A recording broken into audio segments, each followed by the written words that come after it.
The Eternal Empire stands as one of the most intriguing additions to Star Wars Legends. So could this formidable force ever make a comeback in Star Wars canon? Well, I do have some thoughts. If you are someone like me who are increasingly fascinated about the stories around Star Wars Legends, you might also be one of those who find the Eternal Empire to be quite fascinating.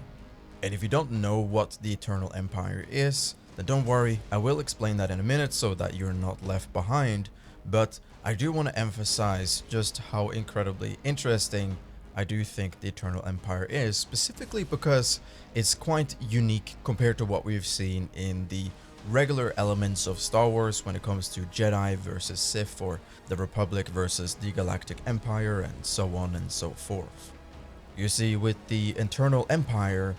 there's a wide range of characters that come from it that a lot of fans have enjoyed. And more specifically, a lot of these characters that we have seen who are associated with the Eternal Empire are characters from Star Wars The Old Republic video game. And through that, we as players of that video game have gotten a deep insight into what the Eternal Empire is and what they have been capable of doing during the era of the Old Republic. But in case you don't know what the Eternal Empire is, let me give you a quick summary. The Eternal Empire was a huge empire located in the unknown regions of the galaxy, far away from all of the events associated with the Jedi and the Sith. And the leader of the Eternal Empire was recognized as Emperor Valkorion, who previously went by the titled name Darth Vitiate as a Sith Emperor, and prior to that he was also known as Tenebrae. What's very interesting about Valkorion is that a lot of the citizens that he rules over look upon him as a form of deity, and they would even argue that he was a form of god overlooking the citizens. There was also something called the Eternal Fleet, which was the military category of the Eternal Empire. And the Eternal Fleet had the most significant impact on the known galaxy,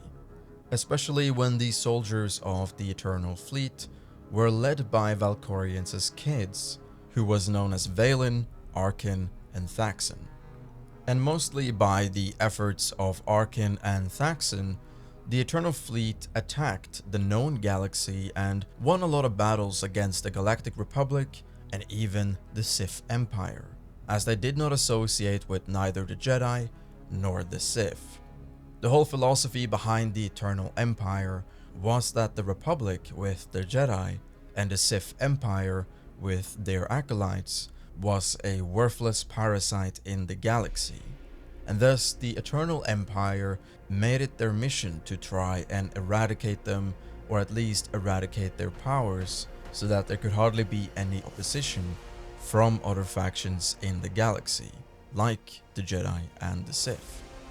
Valkorion's mission was to become the true leader of the entire galaxy,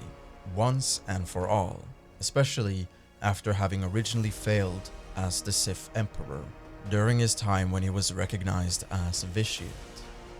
So when we take all of this into account, how would it look like if Disney Star Wars attempted to recreate this era of Star Wars, which took place around 3600 BBY, and make that into a Star Wars series or a new trilogy of movies? Personally, I think this would have been really cool to see, because as a huge fan of the Eternal Empire, I do really think that seeing this in Star Wars, if it would be live action or animated in Star Wars canon, would be something that would benefit the entire franchise. Because there's so many stories that can be told and explored through a wide range of characters. They can make a whole movie all about Vaylin, Arkin, and Thaxon, and even possibly the mother of the kids, whose name is Senya Tiral, and they can showcase all of their power struggles and their further conflicts with Valkorion. They can even tell stories specifically about Valkorion, how he came into power. And also, another thing they could do is have a whole story all about the Eternal Empire, or more specifically, the Eternal Fleet, who goes on a massive war spree against the Jedi Republic and also the Sith Empire, which will naturally lead us to another small element of that particular story where the Jedi and the Sith even had to cooperate together in order to defeat a greater enemy, which was the Eternal Fleet. So if you start breaking down the entire era of the Eternal Empire, you will notice that there are a lot of potential here for stories to be shown through a visual medium like a movie, a series using live action or animation. Now, with that said, it is also important to take into consideration that this is Disney Star Wars, and they will definitely not fully replicate the Star Wars Legends timeline, which sometimes is quite understandable and other times it's not so understandable. So in this particular case, if we ever were to get the Eternal Empire's return in Star Wars canon, it would most likely be quite a bit different than what we've seen from the Star Wars The Old Republic video game and the associated Legends lore behind it. However, if we assume that Disney Star Wars have done a great job with completing the original trilogy era content, the sequel era content, the Dawn of the Jedi era content, and the High Republic era content, and then they are ready to focus on the Old Republic era, then I think there is a probability that they really can nail this era down around the Eternal Fleet, because this era by itself stands, again, as a very unique time period for Star Wars, which obviously is something they would need in order to tell new and interesting stories for us viewers to enjoy, and that is beneficial for the franchise and obviously for sales, which Disney is ultimately the most interested in.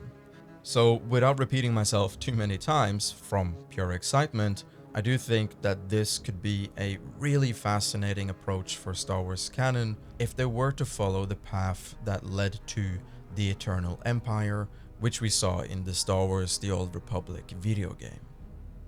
But do let me know your thoughts about all of this in the comment section below. And yes, I'm aware this video is a little bit more on the fan nerdy side because I just strongly want to see this, but I'm open to discuss this potential, whether or not it's a good or a bad idea for Star Wars canon. So if you have any thoughts regarding that, again, let me know. And with that said, never forget, the Force is always with you.